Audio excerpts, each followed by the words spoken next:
Hello everyone, स्वागत है आपका पवन सर्स क्लासेस में। और आज हम लोग क्लास 12th का एक बहुत ही इंटरेस्टिंग टॉपिक जिसका नाम है principle of inheritance and variations, वो हम शुरू करने जा रहे हैं। तो मुझे उम्मीद है कि ये चैप्टर कंप्लीट होने के बाद जितने भी नीट स्तर के क्वेश्चंस हैं वो आप बहुत ही आसानी से लगा पाएंगे। तो चलिए बिना किसी समय बर्बाद किए हम स्टार्ट करते हैं इस चैप्टर को। सबसे पहले एक बात आप लोग को जान लेनी चाहिए कि आखिर बायोलॉजी की वो कौन सी ब्रांच है जो इनहेरिटेंस और वेरिएशन की बात करता है। तो आई होप कि आप लोअर क्लासेस से ये बात कई बार सुनते आ रहे हैं। तो जी हाँ, जिस ब्रांच ऑफ बायोलॉजी में इनहेरिटेंस एंड वेरिएशन की बात होती है उसका नाम है जेनेटिक्स। ठीक है, तो इसका डेफिनेशन सिंपल रटने की आवश्यकता नहीं है, लेकिन फिर भी आप समझ लीजिए, genetics is the branch of biology which deals with the study of inheritance and variation. Simple हो गया, ठीक है। अब जेनेटिक्स जिसके बारे में आप सुन चुके हैं, आगे हम और लेक्चर में पढ़ेंगे कि जेनेटिक्स के जनक कौन कहे जाते हैं। The father of genetics is, जी हाँ, ग्रिगोर जोहान मेंडल।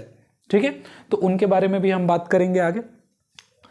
फिलहाल हम इस चैप्टर के मेन टॉपिक पे आ जाते हैं, मेन हेडिंग पे आ जाते हैं, जिसका नाम है इनहेरिटेंस एंड वेरिएशन। तो सबसे पहले तो इसका बेसिक मीनिंग क्लियर कर लेते हैं हम। ठीक है, इस वीडियो में हम जितने भी बेसिक टर्मिनोलॉजीज हैं उनको क्लियर करते चलेंगे ताकि आगे लेक्चर्स में आपको कोई भी परेशानी ना हो। ठीक है, तो सबसे पहले अगर इनहेरिटेंस की बात करें तो इनहेरिटेंस, या जिसे कई बार हेरिडिटी भी कहा जाता है, तो क्या है? इट इज अ प्रोसेस, है ना। अगर आप नोट करना चाहें तो लिख सकते हैं कि इनहेरिटेंस वो प्रक्रिया होती है बच्चों जिसके माध्यम से जेनेटिक, ठीक है, जेनेटिक कैरेक्टर्स जो हैं वो पेरेंट से ऑफस्प्रिंग को आते हैं और फिर वो फर्दर उनके अगले जनरेशन को पास ऑन होते जाते हैं। ठीक है, तो क्या डेफिनेशन बना इससे कि inheritance is the process of transmission of genetic characters from parent to offspring and so on. ठीक है, क्लियर, समझ में आया? एक बार वापस रिपीट कर देता हूं कि इनहेरिटेंस का मतलब क्या है। इनहेरिटेंस का मतलब होता है कि ट्रांसमिशन, है ना, ट्रांसफर होना। क्या क्या चीज का ट्रांसफर हो रहा है? जेनेटिक कैरेक्टर्स का। जेनेटिक कैरेक्टर का क्या मतलब है, इस वीडियो में बने रहिए, आपको मतलब समझ में आएगा। तो ट्रांसमिशन ऑफ जेनेटिक या transfer of genetic character from one generation to other generation, इसी प्रक्रिया को हम क्या कहते हैं? इनहेरिटेंस कहते हैं। And what is variation? Variation क्या है? तो variation is the degree by which, है ना, वो डिग्री, वो एक्सटेंट, ठीक है, जिससे the degree by which the offspring differ from there parent. ठीक है, कि जो ऑफस्प्रिंग है वो कितने एक्सटेंट से, कितना डिफरेंस है उसके पेरेंट में और ऑफस्प्रिंग में। ठीक है, तो वो होता है वेरिएशन। तो variation the degree by which the offspring differ from there parent. Simple है। तो आई होप कि ये बहुत ही सिंपल मीनिंग है, इसको बहुत ज़्यादा कॉम्प्लेक्स करने की जरूरत नहीं है। ये दो लाइनें मैंने जो बोली इनहेरिटेंस और वेरिएशन के लिए, वो डेफिनेशन के तौर पे आप याद रख सकते हैं आपके बोर्ड एग्जामिनेशन के लिए। अदरवाइज आपको पता है नीट में ऐसे सब्जेक्टिव क्वेश्चंस तो आने से रहे। ठीक है, तो हम अपनी एनर्जी को बचा कर रखते हैं आगे और बेहतरीन क्वेश्चंस के लिए। ठीक है, तो इनहेरिटेंस एंड वेरिएशन की हमने बात कर ली। ठीक है, फिलहाल थोड़ी मोड़ी छोटी छोटी कुछ बातें हैं, है ना, जो हमें बेसिक पता होनी चाहिए। ऑल्दो अब उनका ट्रेंड उतना खत्म हो चुका है पूछे जाने का, लेकिन फिर भी हम जान लेते हैं। जैसे हमने बात की जेनेटिक्स की, ठीक है, तो जेनेटिक्स के फादर कौन कहलाते हैं? हम सभी ने पढ़ रखा है, उनका नाम है ग्रिगोर जोहान मेंडल। हाँ, ये कुछ चित्रकारी मैंने कर रखी हैं समय बचाने के लिए, जो अभी लेक्चर में आपको आगे काम आएगा। ठीक है, फिलहाल जेनेटिक्स के फादर कौन कहे जाते हैं? ग्रिगोर जोहान मेंडल कहे जाते हैं, जिनके बारे में हम आगे और बात करेंगे। बाकी एक बात और आपसे नोट कर लेनी चाहिए कि ये जो जेनेटिक टर्म है, दिस जेनेटिक टर्म, ये शब्द किसने दिया था? तो this genetic term was given by एक साइंटिस्ट थे जिनका नाम था बेटसन। ठीक है, क्लियर है? बेटसन नाम के एक साइंटिस्ट थे जिन्होंने ये जेनेटिक टर्म दिया था। तो ये कुछ बेसिक बातें हो गई। ठीक है, फिर अब मैंने आपको meaning of inheritance and variations बता दिए। अब हम थोड़ी सी आगे बात करते हैं इस चैप्टर में, ठीक है।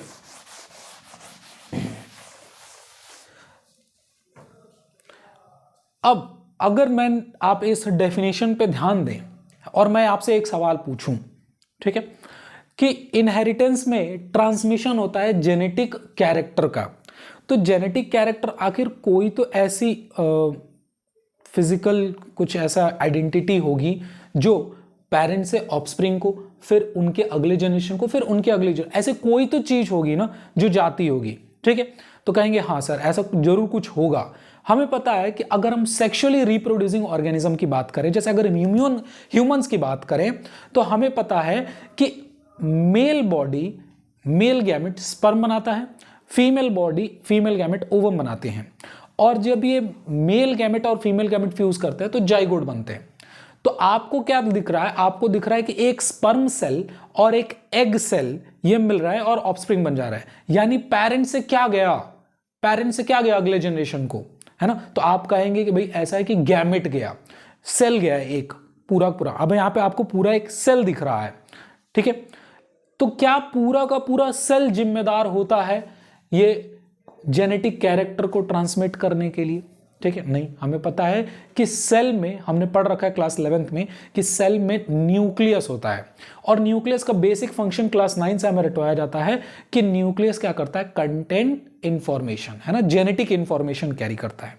अब इसके मतलब आपको और आगे क्लियर होते चला जाएगा जब हम मॉलिक्यूलर बेसिस ऑफ इनहेरिटेंस वाले टॉपिक पे आएंगे। तब तक फिलहाल तो हमको पता है कि न्यूक्लियस में ही ऐसा कुछ है, कुछ जेनेटिक मटेरियल है ना, जो कि जाएगा, है ना, पूरा सेल नहीं बल्कि न्यूक्लियस जिम्मेदार है। अब हमको पता है कि न्यूक्लियस में क्रोमोसोम वगैरह है, ठीक है।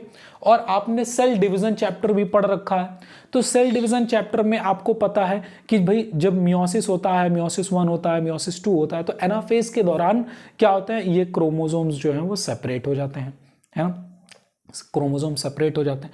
तो इसका मतलब है कि ये क्रोमोसोम है ना, जो कि न्यूक्लियस में था। तो क्रोमोसोम है जो क्या है? अगले जनरेशन को जा रहा है, और वो क्रोमोसोम चूंकि न्यूक्लियस में था और न्यूक्लियस जेनेटिक इंफॉर्मेशन कैरी करता है, तो कहीं ना कहीं क्रोमोसोम जो है उस जेनेटिक इंफॉर्मेशन को लेके अगले जनरेशन को जा रहा है। लेकिन अब आपने पढ़ रखा है सेल चैप्टर में कि ये जो क्रोमोसोम है वो डीएनए का बना होता है, हाँ, और कुछ प्रोटीन भी होते हैं, फिलहाल डीएनए बना होता है, ठीक है। और डीएनए को ही जेनेटिक मटेरियल कहा जाता है। अगर आपको नहीं पता तो ये बातें आज आप जान लीजिए। कभी भी आपसे पूछा जा रहा है कि सेल में जेनेटिक मटेरियल क्या होता है, तो हम कहते हैं डीएनए। मोस्टली डीएनए ही होता है, कई कुछ जैसे वायरसेस वगैरह में आरएनए, ये आपको आगे बढ़ाया जाएगा, ठीक है। तो अब डीएनए क्या है भाई? डीएनए क्या है? तो डीएनए आपको पता है कि भाई कुछ न्यूक्लियोटाइड का सीक्वेंस है, ठीक है। अब आपने एक डेफिनेशन याद कर रखा होगा कि the functional segment of DNA, किसी डीएनए का एक फंक्शनल सेगमेंट, उसे हम क्या कहते हैं? जीन कहते हैं, बिल्कुल सही, ठीक है। अच्छा, ये फंक्शनल सेगमेंट का मतलब क्या है? मतलब क्या है फंक्शनल सेगमेंट? आप सोचिए, हम इसको थोड़ी देर में वीडियो में क्लियर करेंगे, ठीक है। फिलहाल हमने कहा कि ये जो डीएनए है इसका फंक्शनल सेगमेंट जीन कहलाता है, ठीक है। तो इसका मतलब अगर क्रोमोसोम जा रहा है एक जनरेशन से अगले जनरेशन पे, तो उसके साथ डीएनए भी जा रहा है, और डीएनए का जो फंक्शनल सेगमेंट है वो भी जा रहा है, यानी जीन भी जा रहा है, ठीक है। तो अगर हम इनहेरिटेंस की सबसे छोटी यूनिट की बात करें जिसका ट्रांसमिशन हो, तो वो सबसे छोटी यूनिट जिसका ट्रांसमिशन होता है एक जनरेशन से अगले जनरेशन पे, तो वो क्या हो जाना है? वो जीन हो जाएगा, ठीक है। तो यहां से एक क्वेश्चन बनता है कि unit, basic unit of inheritance, inheritance जो है वो हम किसको कहते हैं? तो आंसर हो जाता है जीन, ठीक है, क्लियर है। ये कभी भी आपको पूछा जाए, मतलब क्या हुआ बेसिक यूनिट कहने का? आपको समझ में आया कि जीन ही वो सबसे छोटी यूनिट है एट लास्ट, है ना, जो कि आगे ट्रांसफर हो गई। अब आप कहेंगे सर जीन भी तो न्यूक्लियोटाइड का सीक्वेंस होता है, तो फिर क्यों ना हम नाइट्रोजनस बेस वगैरह कह रहे हैं कि नाइट्रोजनस बेस या पेंटोस शुगर, वो सब क्यों नहीं यूनिट ऑफ इनहेरिटेंस हो जा रहा है? तो वो अकेले, है ना, क्या इंडिविजुअली इंडिपेंडेंट तरीके से कोई काम कर नहीं सकते हैं, ठीक है, उनका इंडिपेंडेंट एग्जिस्टेंट नहीं है, ठीक है। जीन का अपना एक एग्जिस्टेंट है, अब कंप्लीट जब जीन होते हैं तो भी आगे वो अपने आप को एक्सप्रेस कर पाते हैं, प्रोटीन वगैरह बना पाते हैं। ठीक है, तो ये वो सबसे छोटी यूनिट है। क्लियर हो गया? चलिए अब थोड़ा सा हम इस टॉपिक में आने वाले कुछ बेसिक टर्मिनोलॉजीज की पहले हम बात कर लेते हैं। ठीक है, सम बेसिक टर्मिनोलॉजीज, है ना। जैसे सबसे पहले एक टर्म आएगा जिसका नाम है जीनोम, है ना, जीनोम।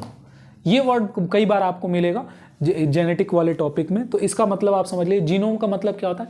जीनोम का मतलब होता है टोटल, है ना, total gene of an organism, जो किसी भी एक ऑर्गेनिज्म का जो कंप्लीट जेनेटिक कॉम्पोजिशन है। कंप्लीट जेनेटिक कॉम्पोजिशन का मतलब टोटल नंबर ऑफ जीन जो है ऑर्गेनिज्म का, उसे हम क्या कहते हैं, जीनोम कहते हैं। ठीक है, तो it is a total number of gene of an organism is known as genome. ठीक है, क्लियर है। चलिए इसके बाद अगला जो बेसिक टर्मिनोलॉजी होगा वो रहेगा प्रोजेनी, है ना, प्रोजेनी। कई लोग इससे फैमिलियर भी होंगे इस वर्ड से, कई लोगों के लिए हो सकता है ये नया वर्ड। तो प्रोजेनी, या इसी को हम कई बार अल्टरनेटिव तरीके से हम लिखेंगे, यूज करेंगे, ऑफस्प्रिंग्स। ठीक है, ऑफस्प्रिंग्स। ठीक, तो जब अब प्रोजेनी क्या हो गया, प्रोजेनी और कुछ नहीं बल्कि दो पेरेंट के बीच में क्रॉस कराने से जो ऑफस्प्रिंग बनते हैं, फिर से सुन लेंगे, दो पेरेंट के बीच में क्रॉस कराने से जो ऑफस्प्रिंग्स बनते हैं उन्हीं को हम प्रोजेनी कहते हैं। ठीक है, क्लियर है। चलिए तीसरी जो हम बात करेंगे वो होगी जीन की। अब देखिए बायोलॉजी में जीन के दो मीनिंग चलते हैं, यहाँ पे दो डेफिनेशन होता है। एग्जैक्ट डेफिनेशन इसको डिफाइन करना थोड़ा सा कॉम्प्लिकेटेड है, लेकिन फिर भी बायोलॉजी में हम आमतौर पे अपने इंटर लेवल पे दो डेफिनेशंस लेके चलते हैं। ठीक है, कोई पूछे कि जीन क्या है तो हम दो तरीके से डिफाइन कर सकते हैं। एक जी ग्रिगोर जोहान मेंडल जी, सिंपल हम यूज करेंगे वर्ड, तो मेंडल जी के अनुसार एक डेफिनेशन बनता है, और एक जो इनका मॉलिक्यूलर डेफिनेशन होता है वो।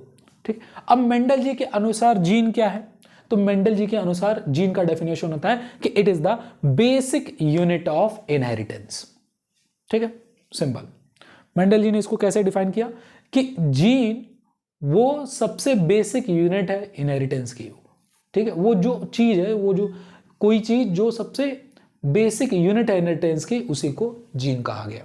ठीक है, लेकिन यहां पे आपको एक बात याद रखनी है कि ये जीन जो शब्द है वो दिया गया था 1909 में। सर ये ईयर याद करना जरूरी है क्या? देखिए मैं ऐसा नहीं कहूंगा कि बहुत जरूरी है, लेकिन अगर आप याद रख सकते हैं तो जरूर रखें, क्योंकि आगे आपको कुछ क्रोनोलॉजिकल ईयर आपको याद रखने पड़ेंगे ना, चीजों को समझने में आसानी हो रहेगी। तो जीन जो वर्ड है वो 1909 में एक साइंटिस्ट थे जिनका नाम था W. जोहानसन, या सिंपली जोहानसन साहब थे, जिन्होंने 1909 में जीन शब्द दिया। ठीक है, क्लियर हो गया। डिस्कवरी की बात नहीं कर रहे बेटा, है ना। The term gene was given by Johansson and that the year was 1909। ये क्यों बताया मैंने, क्योंकि इसी जीन को, ये वही जीन है जो यूनिट ऑफ इनहेरिटेंस है, इसी यूनिट ऑफ इनहेरिटेंस या इसी जीन को मेंडल साहब ने फैक्टर कहा था। ठीक है, फैक्टर, तो कई जगह आपको एनसीईआरटी में फैक्टर लिखा हुआ मिलेगा। तो फैक्टर जिसे आज के टाइम पे हम क्या कहते हैं, जीन कहते हैं। और कब से कहा जा रहा है, 1909 से कहा जा रहा है। ठीक है, क्लियर। चलिए, तो एक तो डेफिनेशन मेंडल के अनुसार हो गया कि जीन क्या है, जीन जो है वो बेसिक यूनिट ऑफ इनहेरिटेंस है। क्लियर। दूसरा जो इसका मॉलिक्यूल वाले लेवल पे जो इसका डेफिनेशन वो क्या है, तो gene is the segment of DNA. ठीक है, और कौन सा सेगमेंट, मान लीजिए यहां से यहां तक ये डीएनए का वो सेगमेंट है, the functional segment of DNA is known as gene. या फिर हम इसको एक तरीके से और डिफाइन कर सकते हैं कि gene is the sequence of nucleotide. क्या, sequence of nucleotides on a chromosome. Clear है, समझ में आया। अब बात करते हैं कि फंक्शनल सेगमेंट ऑफ डीएनए का मतलब क्या है। ठीक है, तो एक्चुअली जो हम बात करते हैं ना कि भाई ऐसा है कि डीएनए के पास कुछ इंफॉर्मेशन है, जेनेटिक इंफॉर्मेशन है, तो इसके पास इंफॉर्मेशन किस चीज के लिए होता है, तो इनके पास इंफॉर्मेशन होता है कोई ना कोई प्रोटीन बनाने के लिए, ऑर्गेनिज्म के शरीर में कोई ना कोई प्रोटीन बनाने के लिए, कोई ना कोई एंजाइम बनाने के लिए, ठीक है। और वो प्रोटीन या वो एंजाइम क्या करते हैं, तो वो हमारे शरीर में किसी न किसी कैरेक्टर को रेगुलेट करते हैं, कंट्रोल करते हैं। फॉर एग्जाम्पल कि एक प्रोटीन है जिसका नाम है मेलानिन। तो मेलानिन जो प्रोटीन है वो मेरे बॉडी में क्या कंट्रोल करता है, तो हाँ ऑब्वियसली हमारे जो पिगमेंटेशन है कि स्किन का कलर लाइट होगा कि डार्क होगा, किस प्रकार का होगा, ठीक है। तो यहां पे हमको पता चला कि एक कैरेक्टर है मेरे बॉडी का या किसी ऑर्गेनिज्म का, वो है कलर, स्किन कलर, ये कैरेक्टर हो गया, ठीक है। और इस कैरेक्टर के लिए कौन जिम्मेदार है, एक प्रोटीन जिम्मेदार है, ठीक है।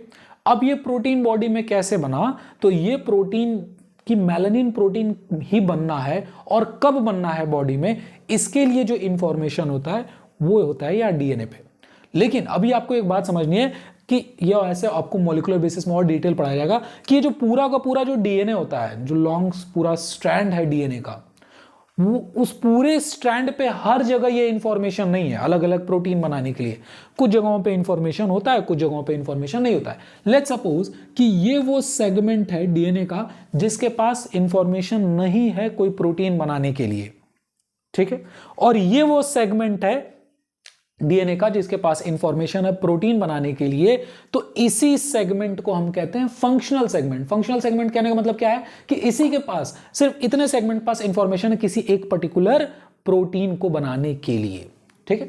तो और उसी सेगमेंट को, डीएनए के उसी सेगमेंट को जिसके पास इंफॉर्मेशन है जिससे कोई प्रोटीन बनेगा, उसी सेगमेंट को हम कहते हैं जीन, ठीक है। तो ये मॉलिक्यूलर डेफिनेशन है जीन का। तो आई होप कि ये भी आपको क्लियर हो गया होगा, ठीक है। चलिए जीन के बाद हम चलते हैं अगले टॉपिक पे जिसका नाम होगा, एक और टर्मिनोलॉजी हम नोट कर लें यहाँ पे 1 2 3 4 नंबर का, जिसका नाम है लोकस, ठीक है। लोकस या प्लूरल फॉर्म में इसको लिखा जाता है लोकाई। लोकाई बोलिए, लोसाई, जो भी बोलिए आप, ठीक है। लोकस और प्लूरल फॉर्म है इसका लोकाई। ये क्या होता है, तो लोकस इज द पोजीशन, ठीक है, या लोकेशन, जो भी कहिए, लोकस से लोकेशन या पोजीशन ऑफ अ जीन, है ना, ऑन डीएनए या ऑन क्रोमोसोम्स। तो क्रोमोसोम के ऊपर या डीएनए के ऊपर, ठीक है, क्रोमोसोम के ऊपर जीन का लोकेशन। लेट्स सपोज कि मैंने यहां पे ये एक क्रोमोसोम बनाया, ठीक है, और इस क्रोमोसोम के इस लोकेशन पे, इस पोजीशन पे कोई एक जीन जिम्मेदार है जो मान लेते हैं कि मेरे हाइट के लिए जिम्मेदार है ना, और मेरे हाइट को टॉल बनाने के लिए, ठीक है। भाई प्रोटीन बनेंगे बॉडी में, ठीक है, वो रेगुलेट करेगा कोई कैरेक्टर। यहां पे एक मैंने कैरेक्टर लिया, क्या, मेरी बॉडी की हाइट, मेरी बॉडी की हाइट। अब मेरी हाइट या तो टॉल हो सकती है या डॉर्फ हो सकती है, इंटरमीडिएट हो सकती है। लेट्स सपोज मान लेते हैं कि मेरी हाइट जो है वो टॉल है। तो मेरे हाइट को टॉल बनाने के लिए कोई ना कोई जीन जिम्मेदार होगा, तो उस जीन को हम कैपिटल टी से हम यहां पे डिनोट कर देते हैं। तो कैपिटल टी क्या है, कैपिटल टी एक जीन है जो कि टॉलनेस के लिए जिम्मेदार है। इतना समझ में आया। अब ये कैपिटल टी का जो लोकेशन है, इस जीन का जो लोकेशन है वो यहां पर है क्रोमोसोम पे, ठीक है। तो इस पोजीशन को, इस लोकेशन को हम कहते हैं लोकस या प्लूरल फॉर्म में लोकाई। तो what is locus? Locus is the location और position of a gene on chromosome, on a chromosome. Clear हो गया, समझ में आया? चलिए ठीक है, अब हम अगले टॉपिक पे चलते हैं और एक और टर्मिनोलॉजीज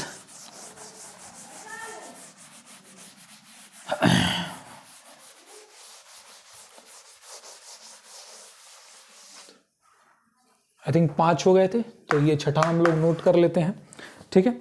और यहां पे एक रहेगा टर्मिनोलॉजी जिसका नाम होगा अलील, ठीक है। ठीक, चलिए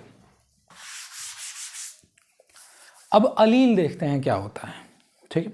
तो देखो लोअर क्लासेस में कई बार बच्चे ऐसे गलत मीनिंग से सीख लेते हैं या कई बार गलत बता भी दिया जाता है उन्हें, ठीक है। तो अब अलील आपने 10th में भी पढ़ा होगा, ठीक है। बायोलॉजी में 10th में पढ़ा होगा। अब कई बच्चों के मन में ना इसका डेफिनेशन गलत होता है। पहले जैसे कई बच्चों के मन में होता है कि भाई एक जीन होता है और एक जीन के 2 अलील होते हैं, ठीक है, ऐसे बहुत लोगों को लगता होगा, ठीक है, लेकिन ये डेफिनेशन गलत है, ये कंसेप्ट ही गलत है। एक जीन के 2 अलील नहीं होते हैं, ठीक है। अगर कोई कहता है एक जीन के 2 अलील होते हैं तो ये गलत बात है, ठीक है, आप समझिएगा। पहले तो मैं आपको अगर किताबी डेफिनेशन समझा दूं तो अलील का किताबी डेफिनेशन क्या होता है कि the variant form of a gene, ठीक है, क्या है, the variant form of a gene controlling contrasting traits, ठीक। ऐसे कई सारे डेफिनेशन आपको मिल जाएंगे, जो डेफिनेशन आपको आसान लगे, सही हो बस, वो आप याद करके लिख सकते हैं कॉपी में, ठीक है। अब देखिए सबसे पहले आप अलील छोड़ दीजिए अभी, फिलहाल कॉन्ट्रास्टिंग ट्रेट्स पे ध्यान दीजिए। कॉन्ट्रास्टिंग ट्रेट का मतलब क्या है, ठीक है, देखिए एक वर्ड आपको मिलेगा, एक वर्ड आपको मिलेगा कैरेक्टर, ठीक है, और फिर एक दूसरा वर्ड मिलेगा ट्रेट, ठीक। जेनेटिक में हम कई बार कैरेक्टर और ट्रेट को साइमल्टेनियसली यूज कर लेते हैं, लेकिन इनमें है डिफरेंस, ठीक है। देखिए कैरेक्टर का मतलब क्या है, character is generally the feature of an organism, ठीक है, character is the feature of an organism, किसी भी एक ऑर्गेनिज्म की विशेषता, प्रमुखता, ठीक है, फीचर। जैसे कि हाइट, मेरे बात करनी हो अगर, तो मेरी फीचर क्या हो जाएगी, मेरा कैरेक्टर क्या है कि आप मेरे हाइट के बारे में बात कर सकते हैं, मेरे स्किन कलर के बारे में बात कर सकते हैं, मेरे हेयर कलर के बारे में बात कर सकते हैं, आई कलर के बारे में बात कर सकते हैं, ठीक है, ऐसे बहुत सारी बातें हैं, ठीक है। तो ये सब मेरे फीचर हैं, समझ में आ रहा है। लेकिन जो डिस्टिंग्विशेबल फीचर होता है, ठीक है, किसी कैरेक्टर का, अब इसका क्या मतलब हो गया, जैसे मैंने कहा कि मेरी हाइट, ये एक फीचर हो गया, ये एक कैरेक्टर हो गया, लेकिन इस कैरेक्टर का डिस्टिंग्विशेबल फीचर कि इसमें हम डिफरेंस कर सकें कि भाई हाइट ठीक है, लेकिन आपकी हाइट का टॉल होना या शॉर्ट होना ये ट्रेट है। फिर से समझ ले, ध्यान से समझ लेंगे, बहुत जरूरी कंसेप्ट है। जैसे कैरेक्टर क्या है, जैसे मैं बात करूं फीचर, किसी भी ऑर्गेनिज्म का फीचर, जैसे हाइट एक कैरेक्टर है, लेकिन किसी ऑर्गेनिज्म के हाइट टॉल हो सकता है, शॉर्ट हो सकता था, हाइट का टॉल होना या शॉर्ट होना, ये ट्रेट है। सिमिलरली आई कलर, आंखों का रंग इज अ कैरेक्टर, लेकिन उसका ब्लैक होना, ब्राउन होना, ब्लू होना, ये सब ट्रेट हैं। समझ में आया, ठीक है। अब वैसे ही कॉन्ट्रास्टिंग ट्रेट का मतलब क्या हो गया, जैसे मैं अगर यहां पे कह दूं कि आंखों का कलर कैरेक्टर हो गया, आंखों का कलर का ब्लैक होना या ब्राउन होना ये ट्रेट हो गए। अब ब्लैक और ब्राउन जो हैं वो क्या हैं, वो कॉन्ट्रास्टिंग ट्रेट्स हैं। अब मेरी एक बात समझिएगा, मैंने थोड़ी देर पहले कहा कि कैरेक्टर को कौन कंट्रोल करता है, कौन रेगुलेट करता है, जीन। कौन करता है, जीन करता है। कैसे करता है, तो जीन के पास कुछ इंफॉर्मेशन है जिससे वो प्रोटीन बनाता है, और फिर प्रोटीन क्या करता है, किसी कैरेक्टर को कंट्रोल करता है। देखिए दो बातें हैं, आप डायरेक्टली भी कह सकते हैं कि किसी भी कैरेक्टर को कौन कंट्रोल करता है, प्रोटीन करता है। लेकिन ये प्रोटीन बना कैसे, ये प्रोटीन बना क्योंकि इसका इंफॉर्मेशन किसके पास था, जीन के पास था। इसलिए हम ऐसे इनडायरेक्टली ऐसे भी कहते हैं कि कोई भी बॉडी, किसी भी ऑर्गेनिज्म के बॉडी में किसी कैरेक्टर को कौन रेगुलेट करता है, जीन रेगुलेट करता है, ठीक है, कह सकते हैं, क्योंकि उस जीन से प्रोटीन बनता है। और फिर जैसे कोई एक जीन है, मान लो जीन का नाम है एम जीन, एम जीन ने एक प्रोटीन बनाया मेलानिन। अब मेलानिन जो प्रोटीन है वो क्या कर रहा है, स्किन पिगमेंटेशन को कंट्रोल कर रहा है, ठीक है। तो हमारे शरीर का एक कैरेक्टर हो गया स्किन पिगमेंटेशन, उसको किसने कंट्रोल किया, प्रोटीन ने। लेकिन वो प्रोटीन कैसे बना, जीन से, ठीक है। तो हम कह सकते हैं ना कि ये कैरेक्टर को इनडायरेक्टली कौन रेगुलेट कर रहा है, जीन कर रहा है। समझ में आ रहा है। कई बार आपको ऐसा भी लिखा होगा कि अपने आप को एक्सप्रेस कर लेते हैं, जीन अपने आप को एक्सप्रेस कर लेते हैं, ऐसा भी लिखा हुआ मिलेगा। तो जीन अपने आप को एक्सप्रेस कर लेते हैं, इसका मतलब आपको आज से ये याद रखना है कि जीन अपने आप को एक्सप्रेस कर लेते हैं, मतलब जीन प्रोटीन बना लेते हैं।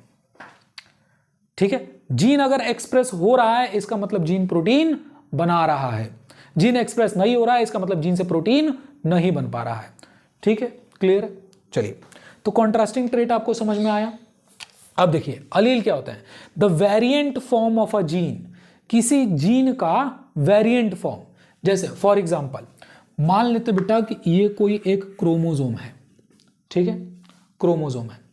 अब हमारे शरीर में अगर हम सेक्सुअली रिप्रोड्यूसिंग ऑर्गेनिज्म की बात करें, ह्यूमन की बात करें, तो हम लोग डिप्लॉयड ऑर्गेनिज्म हैं। ठीक है, डिप्लॉयड कहने का मतलब एक सेट क्रोमोसोम जो हमारे बॉडी में आता है वो फादर से आता है और एक सेट क्रोमोसोम जो आता है वो मदर से आता है।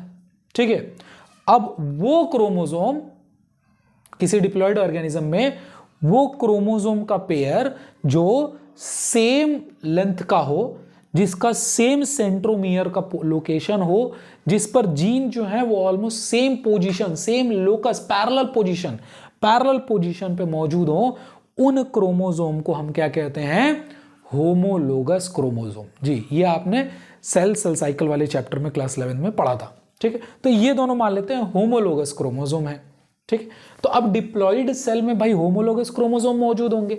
अब मान लेते हैं कि इस क्रोमोसोम के इस लोकस पर कोई एक जीन जिम्मेदार है जिसको हम कैपिटल बी से डिनोट कर देते हैं।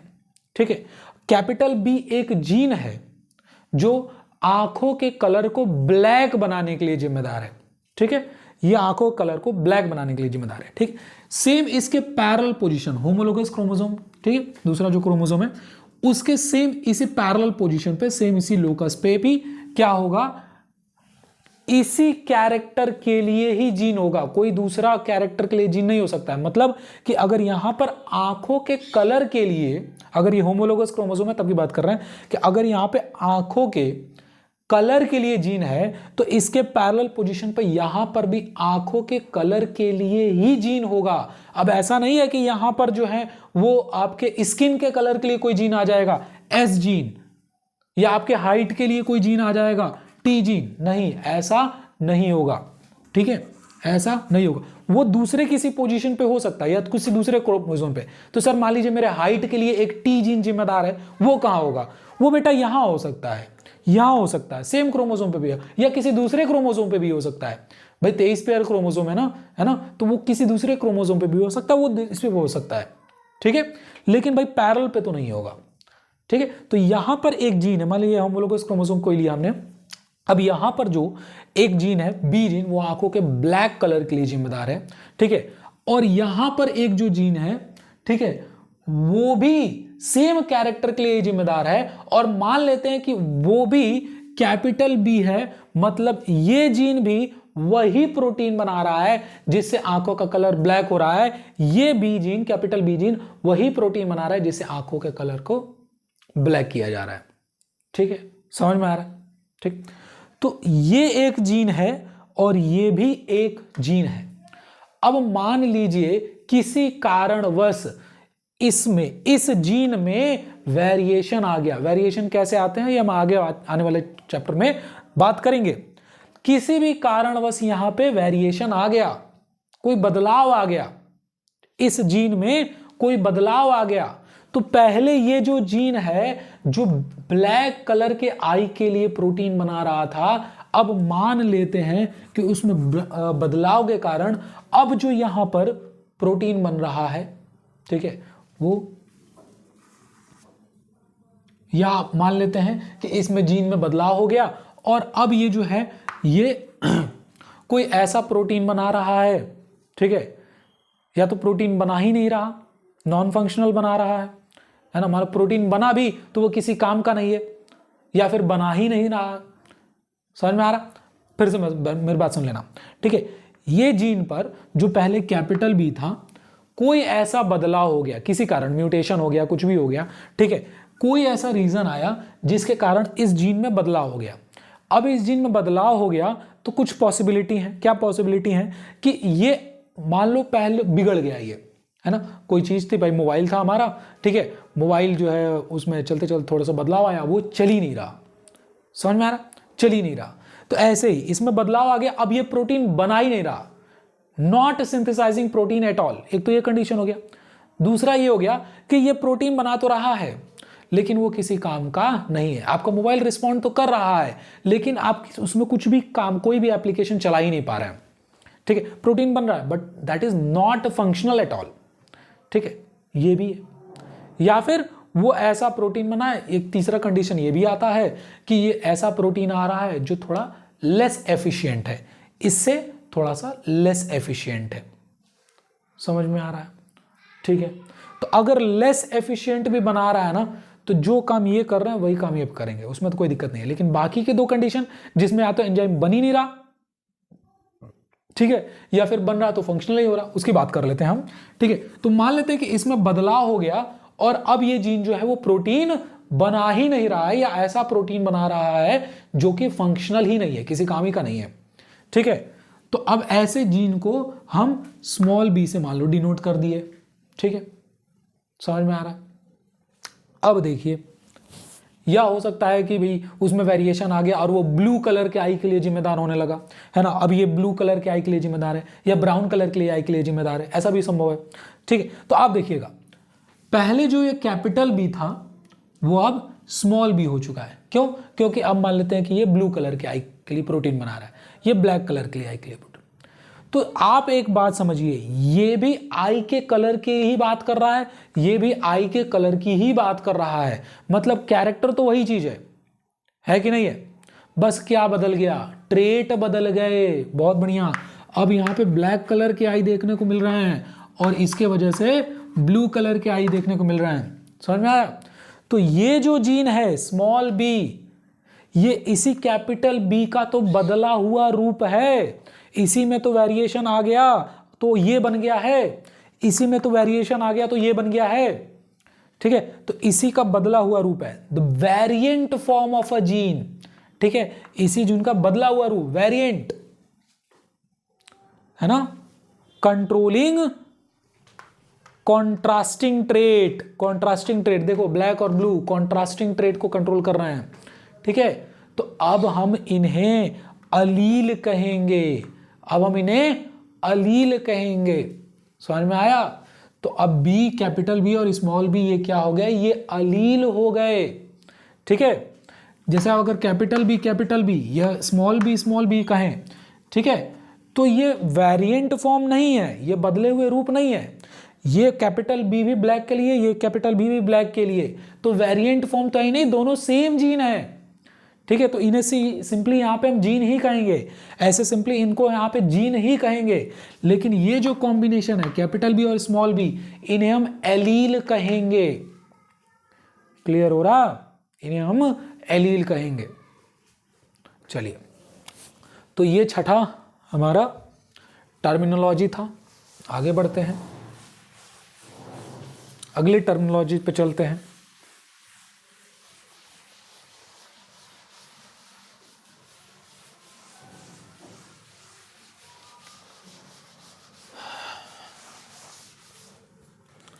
चलिए 7th पॉइंट पे चलते हैं, ठीक है। 7th पॉइंट पे चलते हैं और अगला जो टर्मिनोलॉजी होगा वो होगा हमारा होमोजाइगस इंडिविजुअल, और लगे हाथ एक और पढ़ लेते हैं जिसका नाम होगा हेट्रोजाइगस इंडिविजुअल, ठीक है। अब देखिए, होमोजाइगस और हेट्रोजाइगस का मतलब क्या है। ऐसा condition, the condition in which organism have similar type of gene. कई जगह सिमिलर टाइप ऑफ अलील भी लिखा होता है, तो सिमिलर टाइप ऑफ अलील ऐसा कुछ होता नहीं है ना, उन्हें हम जीन ही कहेंगे नॉर्मली। क्या मैंने बोला the condition in which an organism has similar या same type of similar genes, ठीक है। समझने के लिए एग्जाम्पल कैपिटल टी और स्मॉल टी। जैसे मान लेते हैं कि कैपिटल टी एक जीन है जो कि बॉडी के हाइट को टॉल कर देता है, ऐसे ही स्मॉल टी एक जीन है, ठीक है, क्रोमोसोम पे एक जीन है, किसी ऑर्गेनिज्म के क्रोमोसोम पे एक जीन है जो उसके बॉडी में उसके हाइट को डॉर्फ कर दे रहा है, मतलब शॉर्ट कर दे रहा है। तो कैपिटल टी, अब मान लो कोई ऐसा ऑर्गेनिज्म है जिसके बॉडी में कैपिटल टी है, मतलब एक क्रोमोसोम, ऐसे दो क्रोमोसोम थे, होमोलोगस क्रोमोसोम, ठीक है, तो इस पर भी कैपिटल टी मौजूद है और इस पर भी कैपिटल टी ही मौजूद है, समझ में आ रहा। तो ये भी क्या करेगा, ये यहाँ इस लोकेशन पे जो जीन, इस लोकस पे जो जीन मौजूद है वो भी हाइट को टॉल करने के लिए काम करेगा, और ये भी क्या करेगा, हाइट को टॉल करने के लिए ही काम करेगा, समझ में आ रहा। तो इसका मतलब ये जो ऑर्गेनिज्म में ये जो जीन है वो कैपिटल टी है, दोनों ही सेम टाइप के जीन है कि नहीं है, सिमिलर है कि नहीं, क्योंकि काम एक ही कर रहा है, ये वाला भी हाइट को टॉल कर रहा है, ये वाला भी हाइट को टॉल कर रहा है, ठीक है। तो ऐसे ऑर्गेनिज्म को हम कहेंगे होमोजाइगस ऑर्गेनिज्म। ऐसे ऑर्गेनिज्म को क्या कहेंगे, होमोजाइगस ऑर्गेनिज्म, मतलब कि उनमें सेम टाइप के जीन है, सेम टाइप का काम हो रहा है। ऐसे ही मान लो ये कोई क्रोमोसोम है, मान लो ये कोई क्रोमोसोम है, ठीक है, ये कोई क्रोमोसोम है और इस पर जो है, इस लोकेशन पे एक स्मॉल टी, यहाँ पे स्मॉल टी और यहाँ पर भी स्मॉल टी है, ये कोई दूसरा ऑर्गेनिज्म है, ठीक है, जिसके क्रोमोसोम पे पैरेलल लोकेशन पे क्या है, स्मॉल टी और स्मॉल टी है। मतलब ये वाला स्मॉल टी क्या कर रहा है, हाइट को डॉर्फ कर रहा है, ये वाला स्मॉल टी क्या कर रहा है, हाइट को डॉर्फ कर रहा है। तो दोनों यहाँ पर हाइट को डॉर्फ कर रहे हैं, ठीक है, सेम टाइप के जीन है कि नहीं है, काम एक ही है कि नहीं है, ठीक है। तो ये इस ऑर्गेनिज्म को, इस कंडीशन को हम कहेंगे कैपिटल टी, स्मॉल टी वाले को, इसको भी हम कहेंगे क्या, होमोजाइगस कंडीशन, और ऐसे ऑर्गेनिज्म को कहेंगे होमोजाइगस ऑर्गेनिज्म, ठीक है। लेकिन जैसे कि अभी थोड़ी देर पहले बात किया, मान लो कोई ऐसा ऑर्गेनिज्म है जिसमें क्या हो गया, इस वाले पोजीशन पे जो जीन है उसमें वेरिएशन आ गया, और अब वो जो है वो ऐसा प्रोटीन बना रहा है जो इस हाइट को क्या कर रहा है, इनकी तरह शॉर्ट कर रहा है, मतलब ये अभी स्मॉल टी हो गया, ठीक है। तो अब ये ऐसा ऑर्गेनिज्म है जिसके पास क्या है, एक कैपिटल टी जीन है और एक स्मॉल टी जीन है, मतलब यहां पर अलील आ गए कि नहीं आ गए, यहां पर बदला हुआ रूप, इस जीन का बदला हुआ रूप आ गया कि नहीं आ गया, वेरिएंट फॉर्म ऑफ जीन आ गया कि नहीं, जो सेम कैरेक्टर को कंट्रोल कर रहा है, या हम कहें कि जो कॉन्ट्रास्टिंग ट्रेड के लिए जिम्मेदार है, कि एक टॉल कर रहा है एक शॉर्ट कर रहा है, कॉन्ट्रास्ट कर रहा है, देखो एक टॉल एक शॉर्ट, या हम कहें कि दोनों सेम कैरेक्टर को कंट्रोल कर रहे हैं, ये भी हाइट को कंट्रोल कर रहा है, ये भी हाइट को कंट्रोल कर रहा है, बस अंतर क्या है, कॉन्ट्रास्टिंग है, ठीक है, ये टॉल बना रहा है, ये शॉर्ट बना रहा है। तो अब ऐसा इंडिविजुअल जिसमें ये अलील मौजूद है, ऐसे इंडिविजुअल को हम कहेंगे, ऐसे ऑर्गेनिज्म कहेंगे हेट्रोजाइगस ऑर्गेनिज्म, और इस कंडीशन कहेंगे हेट्रोजाइगस कंडीशन, ठीक है। तो होमोजाइगस क्या है, the condition in which organism have similar gene, है ना, और यहां पे हेट्रोजाइगस में क्या आएंगे, the condition in which organisms have क्या, डिसिमिलर जीन, या सिंपली हम कहेंगे कि they have allele controlling the contrasting trait, such organism is known as heterozygous organism, or the condition is known as heterozygous condition. For example, capital T, small t. Clear है, समझ में आया इतना, ठीक है। अब अगले हम टर्मिनोलॉजीज पे चलते हैं। अगला टर्मिनोलॉजी क्या है हमारा, 9 नंबर का टर्मिनोलॉजी है जिसका नाम है डोमिनेंट अलील और रिसेसिव अलील, ठीक है, डोमिनेंट अलील और रिसेसिव अलील। अब देखिए, मान लीजिए हमने बात किया कि इस क्रोमोसोम पे, इस लोकस पे ये कैपिटल टी जिम्मेदार है, और यहां पे वेरिएशन आ गया किसी कारण, और यहां पे स्मॉल टी जिम्मेदार है, ये टॉल करेगा हाइट को, ये शॉर्ट करेगा हाइट को, ठीक है। ये दोनों कैपिटल टी और स्मॉल टी अलील हैं कि नहीं है, पहले बताइए, हाँ बिल्कुल है, ठीक है, ये अलील हो गए। अब क्या है कि अलील दो प्रकार के हो सकते हैं, एक डोमिनेंट अलील होता है और एक रेसेसिव अलील होता है। अब बात समझिएगा, डोमिनेंट अलील और रेसेसिव अलील क्या है। देखो, अब एक ऑर्गेनिज्म है जिसके बॉडी में ये दोनों जीन मौजूद हैं, ये कहेगा अपनी वाली करना चाहेगा, ये अपनी वाली करना चाहेगा। मतलब ये ऐसा प्रोटीन बना रहा होगा जिससे हाइट टॉल हो जाए, और ये ऐसा जीन का एक्सप्रेशन कर रहा होगा जिससे हाइट डॉर्फ हो जाए। ठीक है, दोनों अपना अपना काम करेंगे। अब सिमिलरली सेम समझो ऐसे बात समझो कि कोई क्लास है, ठीक है, उसमें कुछ ऐसे उदंड बच्चे होते हैं और कुछ बड़े शरीफ से शांत बच्चे होते हैं। ठीक है, अब मान लो कि दो अलग अलग प्रकार के बच्चे हैं और एक शरीफ बच्चा एक बेंच पे बैठा है।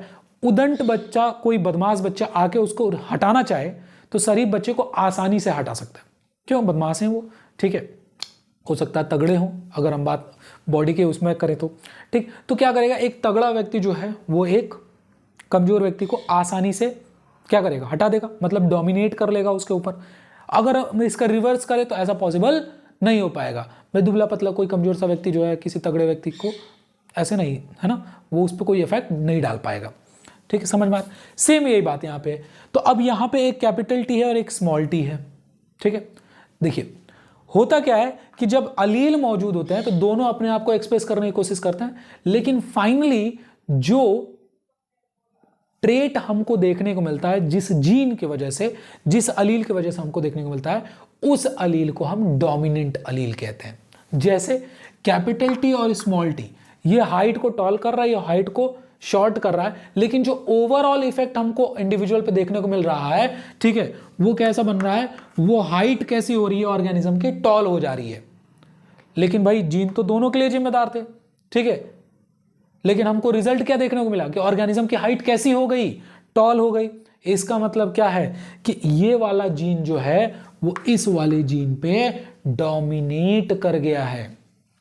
ठीक है, तो जब अलील मौजूद होते हैं, व्हेन अलील आर प्रेजेंट, ठीक है, the one which is able to express itself, है ना, जो अपने आप को एक्सप्रेस करा पाता है। मतलब कि एक्सप्रेस कराने का मतलब थोड़ी देर पहले क्या बताया, एक्सप्रेस कराने का मतलब प्रोटीन बनाना।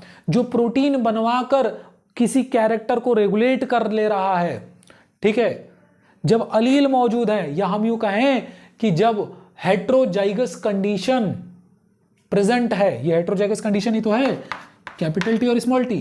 तो जब हेट्रोजाइगस कंडीशन है, ठीक है, तो इन हेट्रोजाइगस कंडीशन वो अलील, ये एक अलील है, ये एक अलील, वो अलील जो अपने आप को एक्सप्रेस कर पा रहा है, जो कि कैरेक्टर को रेगुलेट, जो कंट्रास्टिंग ट्रेट में कैरेक्टर को रेगुलेट कर रहा है, ठीक है, वो उसे हम डोमिनेंट अलील कहते हैं। और डोमिनेंट अलील को हम लोग अल्फाबेटिकली लिखते हैं, कैपिटल लेटर में लिखते हैं। ठीक है, और वो जिस पे डोमिनेट हो जाया जा रहा है, या जो अपने आप को ठीक से एक्सप्रेस नहीं कर पा रहा है, उसी को हम रेसेसिव अलील कहते हैं। और रेसेसिव अलील और रेसेसिव अलील को हम स्मॉल लेटर से डिनोट करते हैं। क्लियर है? समझ में आ रहा है? इसके कई सारे डेफिनेशन आप बना सकते हैं। जैसे एक डेफिनेशन ये बना सकते हैं कि डोमिनेंट अलील क्या है, दोज अलील या सच अलील which is able to express themselves in heterozygous and homozygous condition both, जो दोनों ही कंडीशन में अपने आप को एक्सप्रेस कर लें। जैसे मान लो कोई इंडिविजुअल है जिसमें ये कंडीशन है कैपिटल टी, और कोई इंडिविजुअल है जिसमें ये कंडीशन है कैपिटल टी और स्मॉल टी। ठीक है, तो यहां से कैपिटल टी वाला टॉल के लिए जिम्मेदार है, यहां पे भी टॉल के लिए जिम्मेदार है, तो हाइट कैसी होनी है, टॉल ही होनी है। तो इसका मतलब ये कैपिटल टी, ये दोनों अपने आप को यहां पे एक्सप्रेस कर ले रहे हैं। ठीक है, इस कंडीशन में हमने क्या देखा कि जब कैपिटल टी स्मॉल टी मौजूद है तो ये इसके ऊपर डोमिनेट हो जा रहा है, और हाइट कैसे देखने को मिल रही है, टॉल देखने को मिल रही है। ठीक है, यानी कि होमोजाइगस कंडीशन में भी ये वाला जो अलील है या ये वाला जो एक ही है, कोई भी बात कहिए, ठीक है, तो जो होमोजाइगस कंडीशन में भी एक्सप्रेस कर ले रहा है खुद को, और जो हेट्रोजाइगस कंडीशन में भी खुद को एक्सप्रेस कर ले, ऐसे ही अलील को डोमिनेंट अलील कहते हैं। एक डेफिनेशन आप ये भी बना सकते हैं।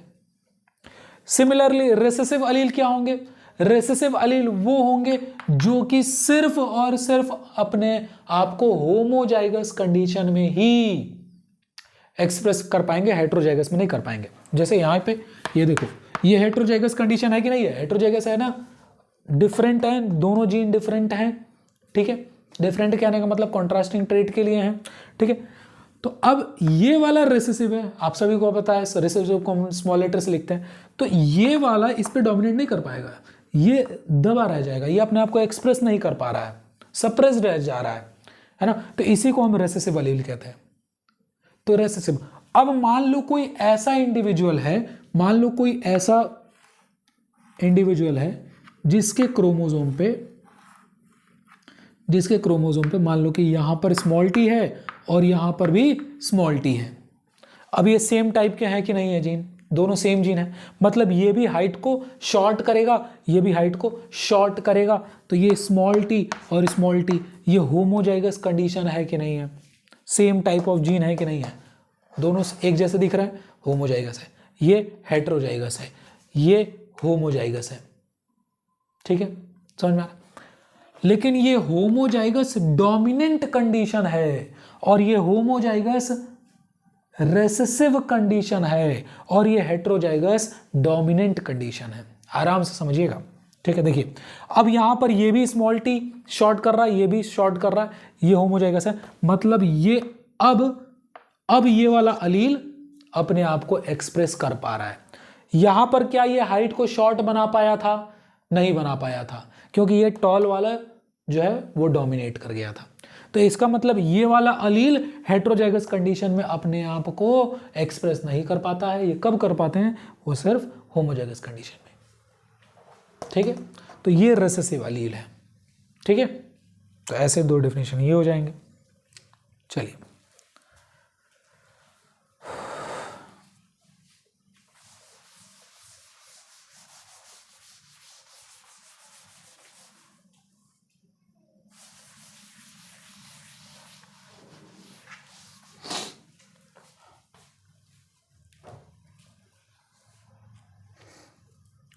चलिए अगला 11 नंबर का और 12 नंबर का दो और टर्मिनोलॉजी है।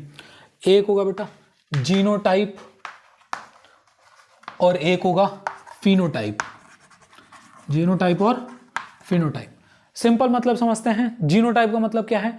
जीनोटाइप का मतलब है genetic makeup of an organism या genetic constitution of an organism, ठीक है। जीनोटाइप का मतलब है कि कोई भी ऑर्गेनिज्म का जो जेनेटिक कॉम्पोजिशन है वो कैसा है। जैसे मान लो कि अगर तुम मेरे कैरेक्टर की बात कर रहे हैं, है ना, तुम मेरे कैरेक्टर की बात कर रहे हैं, कौन से कैरेक्टर की? मान लो हाइट की ही बात कर रहे हैं, तो अब वो जीन का मेकअप कैसा है, कॉम्पोजिशन कैसा है, मेरे शरीर में जीन का, मेरे शरीर के सेल में जीन का कॉम्पोजिशन कैसा है जो मेरे हाइट को टॉल कर रहा है, ठीक है। तो मैंने कहा कि भाई मान लो कि सर आपके शरीर में जो जीन है वो या तो कैपिटल टी है या तो कैपिटल टी स्मॉल टी हो सकता है, क्योंकि आप कह रहे हो कि आपकी हाइट टॉल है ना। शॉर्ट रहती तो मैं कहता हूँ भाई स्मॉल टी। शॉर्ट के लिए तो सिर्फ वही पॉसिबल है ना, और कोई पॉसिबिलिटी है नहीं। इन तीनों कंडीशन में शॉर्ट हाइट कब हो सकती है? सिर्फ इसी कंडीशन में हो सकती है। इसमें तो शॉर्ट हाइट के लिए कोई है ही नहीं जीन, और इसमें है तो वो रिसेसिव है क्योंकि ये वाला डोमिनेट कर जाएगा, तो यहाँ पे भी टॉल हाइट होगी, ठीक है। तो अब मैं कह रहा हूं कि किसी भी ऑर्गेनिज्म का जो जेनेटिक कॉम्पोजिशन है, जो जेनेटिक मेकअप है, जो जेनेटिक कॉन्स्टिट्यूशन है, द जेनेटिक मेकअप या genetic composition of an organism is known as genotype, ठीक है। तो मान लो कि कह रहा हूं कि मेरे शरीर में ये जीन मौजूद है जो मेरी हाइट के लिए जिम्मेदार है, तो मेरे शरीर का सेल का जेनेटिक कॉम्पोजिशन, बनावट कैसा है, वो ऐसा है, इसी को कहते हैं जीनोटाइप, ठीक है। फिनोटाइप क्या है? फिनोटाइप जो है, अच्छा क्या आप जीनोटाइप इंसान को देख के बता सकते हैं? आप मुझे देख के ऐसे बता सकते हैं कि मेरे शरीर में ये कैपिटल टी है कि कैपिटल टी स्मॉल टी है? नहीं, आप ये नहीं बता सकते हैं। लेकिन आप मुझे देख के सिर्फ ये बता सकते हैं कि मेरी हाइट जो है वो टॉल होगी या मेरी हाइट जो है वो शॉर्ट होगी, ठीक है। आप ये बता सकते हो, इजीली बता सकते हो। किसी भी इंसान को हम देखते हैं और हम बता सकते हैं भाई इसकी हाइट छोटी है, इसकी हाइट बड़ी है, समझ में आ रहा? तो अब ये जो आप फिजिकल जो ऑब्जर्वेशन कर रहे हैं, ठीक है, द फिजिकल ऑब्जर्वेशन अपीयरेंस जो है, मॉर्फोलॉजिकली अपीयरेंस जो है, आप जो ऑब्जर्व कर पा रहे हैं, एक्सटर्नली जो आप देख के ऑब्जर्व कर पा रहे हैं, उसी को हम क्या कहते हैं? फिनोटाइप कहते हैं। तो what is phenotype? Phenotype is the physical morphological appearance, ठीक है, या फिजिकल ऑब्जर्वेबल कैरेक्टरिस्टिक, ये भी आप लिख सकते हैं। तो physical morphological appearance of an organism is known as phenotype. For example जैसे टॉल, शॉर्ट, ठीक है, इस तरीके से। ऐसे आंखों के कलर की बात करें तो आप आंखों के कलर को देख के बता सकते हैं कि सर आपकी आंखें ब्लैक हैं कि ब्राउन हैं, ठीक है। लेकिन मान लेते हैं कि आप कहते हैं कि सर आपकी आंखें ब्लैक हैं, तो ब्लैक आंखों के लिए कैपिटल बी जिम्मेदार है कि कैपिटल बी स्मॉल बी जिम्मेदार है, ये आप देख के नहीं बता सकते हैं। इसका मतलब जीनोटाइप आप देख के नहीं बता सकते हैं। आप क्या बता सकते हैं? फिनोटाइप बता सकते हैं। तो ये जीनोटाइप हो गया ऑर्गेनिज्म का, और ब्लैक, ब्लू ये सब फिनोटाइप हो गया। टॉल, शॉर्ट ये सब फिनोटाइप, जो आप ऑब्जर्व कर सकते हैं। क्लियर है? क्लियर हो रहा है? चलिए, बस अब हम टर्मिनोलॉजीज को समाप्त ही करने वाले हैं। छोटे मोटे दो तीन और हैं, देख लेंगे। हाँ, कहाँ तक हो गया था? 12 नंबर तक हो गया था शायद। 13, 14 और 15, 3 और देख के हम लोग एंड करते हैं। चलिए 13 पे देखते हैं। 13 नंबर पे जो टर्मिनोलॉजी है वो क्या है? वो है F1 जनरेशन। F1 जनरेशन या इसी को फिलियल फर्स्ट जनरेशन भी कहते हैं। सिमिलरली F2 जनरेशन या इसको फिलियल सेकेंड जनरेशन या फिलियल 2 जनरेशन ऐसे भी कहते हैं, ठीक है। और थर्ड वाले पे हम बात करेंगे। तो F1 जनरेशन क्या होते हैं? ठीक, F1 जनरेशन का मतलब है कि द ऑफस्प्रिंग प्रोड्यूस्ड या the progeny which we obtained, है ना, the progenies obtained by crossing the first, है ना, the first progenies obtained by crossing 2 parents, ठीक है। जैसे मान लो कि आप कोई क्रॉस पढ़ रहे हो, है ना, उसमें आपने एक मेल बॉडी लिया, एक फीमेल बॉडी लिया, दोनों के बीच में क्रॉस कराया, और उनके जो ऑफस्प्रिंग आए, है ना, 2 पेरेंट के जो ऑफस्प्रिंग आए, उनको हमने कहा कि वो F1 जनरेशन है, ठीक है। F2 जनरेशन क्या है? कि वो जो F1 जनरेशन के बीच में अगर आपने क्रॉस करा लिया और उनके जो अब अगले जनरेशन आ रहे हैं, जो उनकी प्रोजेनीज आ रही हैं, उनको हम कहते हैं F2 जनरेशन। तो क्या है कि द प्रोजेनीज ऑब्टेन बाय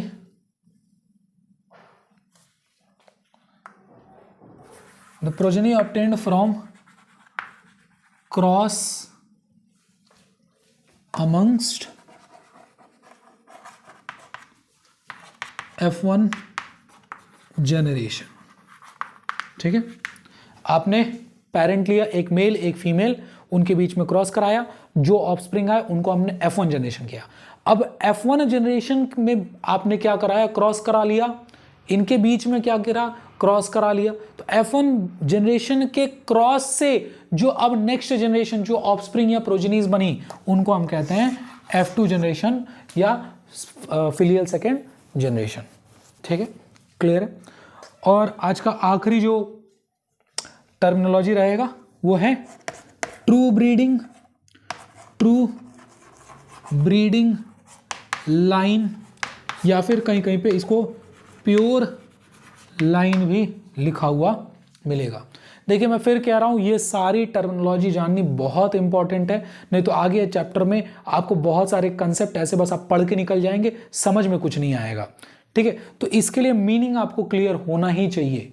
पहले मीनिंग को मैं कहूँगा कि भाई देखो, ऐसा नहीं है ना कि तुम, है ना, वो एक कहानी होती है ना कि भाई 2 लकड़हारे ऐसे गए जंगल में, एक ने जल्दी लकड़ी काट ली, एक ने देर लगाई, जबकि 2 एक ही साथ स्टार्ट किए थे। तो फिर बस वही बात है ना, कि आपको क्या करना है कि आपको इसमें लग रहा है कि समय बर्बाद हो रहा है, इसी पे समय देना है। क्योंकि अगर ये चीज़ आपको क्लियर रहेगी तो आप आगे के टॉपिक बड़ी तेज़ी से ख़त्म कर पाएंगे। नहीं तो बार बार आप आगे जाएंगे, आपको मतलब नहीं समझ में आया, अरे क्या है ये होमोजाइगस, चलो फिर पलटते हैं, क्या ये क्रोमोसोम है, क्या ये डीएनए है, फिर वापस पलट रहे हैं, आ रहे हैं, कंफ्यूज हो रहे हैं बीच में, तो वो समय किल होगा। ठीक है, फायदा कुछ नहीं होगा। तो इससे अच्छा इस पर समय दें। चलिए, ट्रू ब्रीडिंग लाइन या प्योर लाइन का मतलब समझिएगा। देखिए, इसका मतलब होता है कि ऑर्गेनिजम्स जो हैं, ठीक है, वो उनमें हम क्या कर रहे हैं, सेल्फिंग करा रहे हैं ना, सेल्फ क्रॉस कराते जा रहे हैं, ठीक है, कई जनरेशंस तक। ठीक है, मतलब कि अगर फॉर एग्जांपल समझाने के लिए मैं लूं, तो आप सभी को पता है कि मेंडल ने क्या किया था, मटर के पौधे पे एक्सपेरिमेंट किया था। ठीक है, मेंडल ने मटर के पौधे पे। अब मटर का पौधा आपको अगर नहीं पता तो मैं बता दूं, वो बाइसेक्सुअल होता है, मतलब कि उसके फ्लावर में मेल और फीमेल रिप्रोडक्टिव पार्ट दोनों होते हैं। ठीक है, अब हम क्या कर रहे हैं कि उस फ्लावर में, ठीक है, सेल्फ पॉलिनेशन करा दे रहे हैं और उसी पी प्लांट का अगला जनरेशन प्रोड्यूस कर रहे हैं। फिर अगले जनरेशन में फिर से सेल्फिंग करा दे रहे हैं, अगला जनरेशन प्रोड्यूस कर रहे हैं, फिर सेल्फिंग करा रहे हैं और अगला जनरेशन, है ना। तो मतलब आप क्या कर रहे हैं, कंटिन्यूड सेल्फिंग करा रहे हैं फॉर सेवरल जनरेशन। इससे क्या होगा, इससे वेरिएशन आएंगी नहीं, मिनिमम हो जाएंगे एकदम वेरिएशन, और जो जेनेटिक कॉम्पोजिशन है वो स्टेबली पास होगा एक जनरेशन से अगले जनरेशन को। जैसा जेनेटिक कॉम्पोजिशन एक जनरेशन का था वैसे ही अगले में पास हो रहा है, वैसे ही ऑलमोस्ट अगले में पास हो रहा है, बहुत मिनिमम वेरिएशन होंगे। ठीक है, क्यों, क्योंकि आप बार बार सेल्फ पॉलिनेशन करा रहे हो। ठीक है, समझ में आ रहा। और इस तरीके से जो आपने ऑफस्प्रिंग बनाई कई जनरेशन बाद, ठीक है, तो उस जनरेशन को हम कहेंगे कि भाई वो प्योर लाइन है, प्योर लाइन है या ट्रू ब्रीडिंग लाइन है। समझ में आ रहा। तो ट्रू ब्रीडिंग लाइन या प्योर लाइन का मतलब समझ आया, जिसमें आपने कंटिन्यूड क्या कराया, सेल्फ पॉलिनेशन करा दिया या सेल्फिंग करा दी। ठीक है, सेवरल जनरेशन तक, जिससे क्या हो गया कि जेनेटिक कॉम्पोजिशन जो है वो स्टेबली पास हो गए, वेरिएशन बहुत नहीं आए।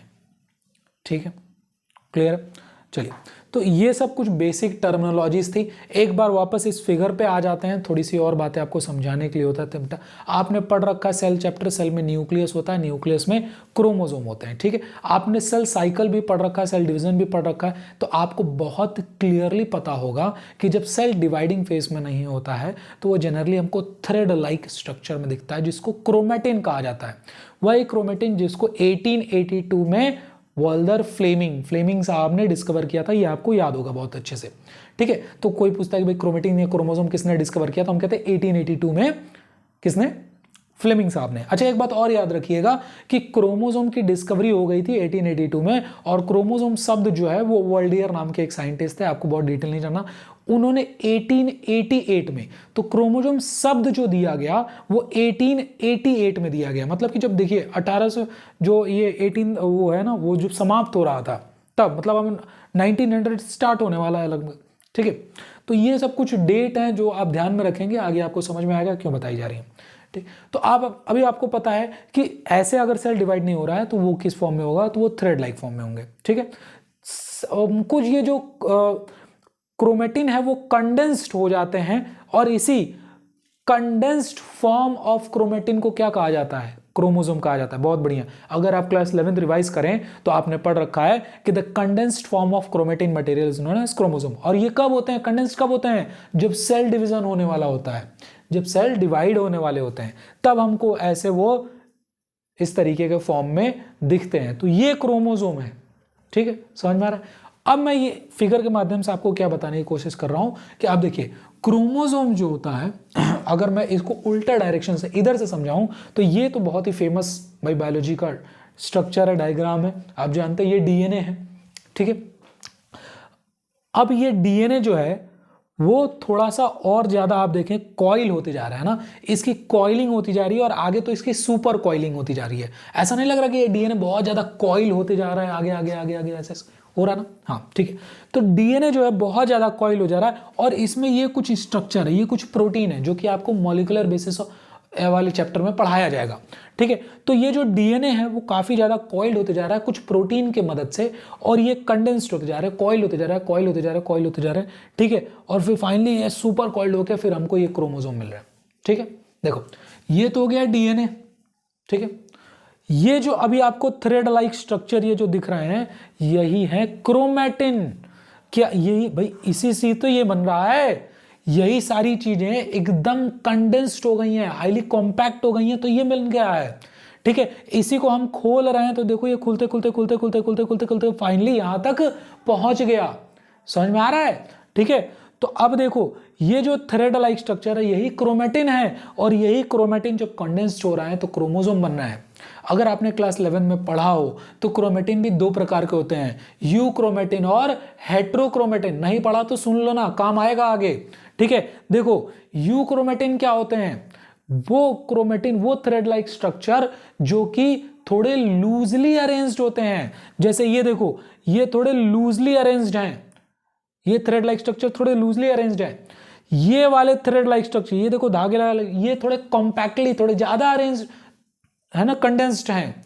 तो ये जो मोर कंडेंस्ड होते हैं chromatin, more condensed chromatin is known as heterochromatin, ठीक है। और less condensed chromatin is known as euchromatin. और यही क्रोमैटिन जब फाइनली बहुत ज्यादा कॉइल्ड हो जाता है तो ये हमको इस फॉर्म में दिखते हैं जिसे हम क्रोमोसोम कहते हैं, ठीक है। तो ये क्रोमोसोम है बेटा, जो अगर कंडेंस नहीं है तो क्रोमैटिन के फॉर्म में होता है, बाकी फिर ये क्रोमैटिन जो है वो हमको कुछ प्रोटीन और डीएनए से बना हुआ दिखता है, ठीक है। ये रहा डीएनए, डीएनए के सेगमेंट को हम जीन कहते हैं, थोड़ी देर पहले हम बात कर चुके हैं। मॉलिक्यूलर बेसिस में हम बात करेंगे कि फिर ये किस चीज से बने होते हैं, है ना, कि वो कुछ नाइट्रोजनस बेस पेंटोस वगैरह ऐसी बातें होती हैं जो हम आगे आने वाले चैप्टर में करेंगे। तो आई होप ये स्ट्रक्चर आपको क्लियर है, जो जरूरी भी है समझना, ठीक है। तो ये आज के लिए टर्मिनोलॉजी ही रहेगा, आपको कई सारे वर्ड से फैमिलियर कराया, कई सारे कंसेप्ट आपको नए समझाए मैंने, ठीक है। कल से हम लोग अगले पार्ट में जो वीडियो आएगी उसमें हम इस चैप्टर में और डिटेल बात करेंगे। तब तक के लिए यहीं तक रखते हैं। आपको अगर ये वीडियो अच्छी लगी हो तो प्लीज़ लाइक शेयर सब्सक्राइब कर लेंगे अगर आपने चैनल अब तक नहीं सब्सक्राइब किया तो, और अपने दोस्तों को भी ये शेयर कर दीजिएगा जिनको भी जिससे लोगों को फायदा हो, ठीक है। तब तक के लिए thank you so much, take care.